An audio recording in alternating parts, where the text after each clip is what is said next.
शतं जीव शरदो वर्धमान इत्येव निगमो भवति शतमिति शतं दीर्घमायुर्मर्त एनावर्धयन्ते शतमेनमेव शतात्मानं भवति शतमनन्तं भवति शतमायुः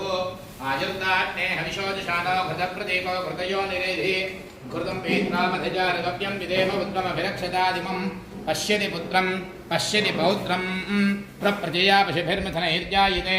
यत्केवं विदिशो अग्निहोत्रं जुह्वति यौकेन देवं वेद धनमट्टिर्धनं वायुर्धनं सूर्यो धनं वसुः धनमिन्द्रो बृहस्पतिर्वरुणं धनमश्नुते वैनते यसोमं बिबसोमं बिबत वृत्रः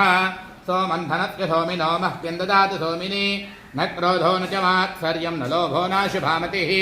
भवन्ति कृतपुण्यानां भक्तानां त्रिषु उक्तं जपेत् सदा अग्निरिव शुचिर्भव आदित्यायव तेजो भव विष्णुरिव श्रीमान् भव ब्रह्मायुरायुर्भव आयुरायुर्भव धान्यं धनं वशं वहपुत्रलाभगुं शतसंवत्सरं दीर्घमायुः शतमानं भवति शतायुः पुरुषः शतेन्द्रिय आयुष्येवेन्द्रिये प्रतिष्ठति महाकाली महालक्ष्मी महाधनत्वरी स्वरूपिणी श्रीबगलामुखी देवता परिपूर्ण अनुग्रहकटाक्षसिद्धिरस्तु